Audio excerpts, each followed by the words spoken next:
ان الحمد للہ والصلاة والسلام علی نبی۔ حسد کن سے کیا جاتا ہے اور حسد کے نقصانات کیا ہیں؟ سورہ نساء کی آیت نمبر 54 اور 55 کے ضمن میں جانتے ہیں۔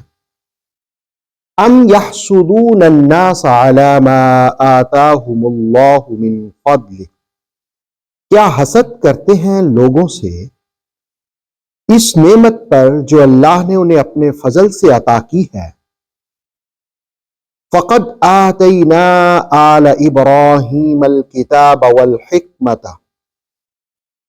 بے شک ہم نے تو آل ابراہیم کو کتاب اور حکمت دی۔ وآتیناہم ملکا عظیما، اور ہم نے انہیں ایک عظیم ملک سے نوازا۔ آیت نمبر 55۔ فَمِنْهُمْ مَنْ آمَنَ بِهِ، تو ان میں سے بعض ایمان لے آئے ان پر۔ وَمِنْهُمْ مَنْ صَدَّ عَنْهُ، اور کچھ نے منہ پھیر لیا ان سے، یا کچھ روکتے رہے ان سے، یا رک گئے ان سے۔ وَكَفَى بِجَهَنَّمَ صَعِيرًا، اور ان کے لیے بھڑکتی ہوئی آگ کافی ہے۔ سورہ نساء کی ان آیات میں حسد کا تذکرہ ہوا۔ حسد کا معنی یہ ہوتا ہے کہ ایک ایسا شخص جس کو اللہ رب العالمین نعمتیں عطا فرمائے اور وہ ان نعمتوں کا مستحق ہو، اس سے یہ آرزو کرنا کہ اس سے یہ نعمت چھن جائے، اسے حسد بولتے ہیں۔ اللہ رب العالمین نے جنہیں اپنے فضل سے، کرم سے نوازا، ان سے لوگ حسد کرتے ہیں۔ اس کے بعد کہا کہ آل ابراہیم کو کتاب و حکمت دی۔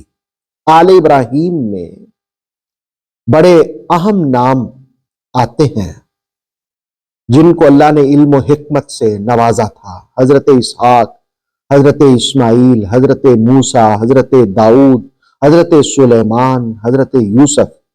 اور پھر یہ بھی ذکر کیا کہ وَآتَيْنَاهُمْ مُلْكًا عَظِيمًا، ہم نے انہیں ملک دیا، یعنی بادشاہت دی۔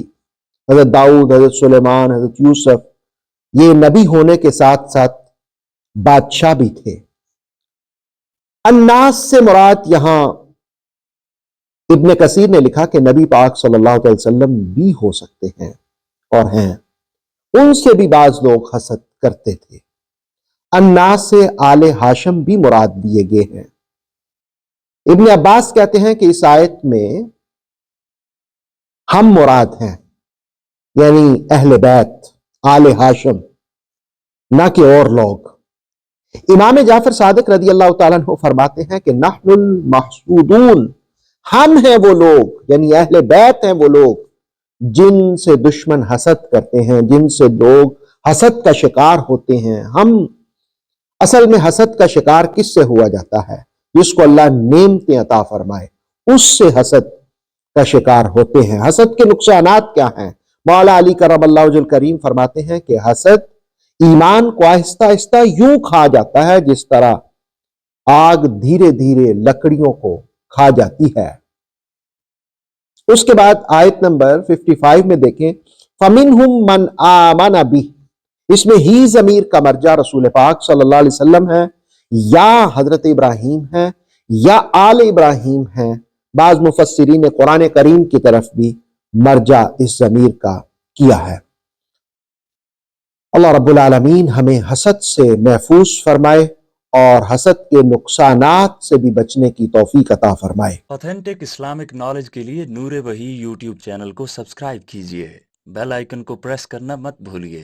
نور وحی فیس بک، انسٹاگرام اور ٹک ٹاک پیج کو بھی فالو کیجئے تاکہ ہماری ہر نیو ویڈیو آپ تک بروقت پہنچ سکے۔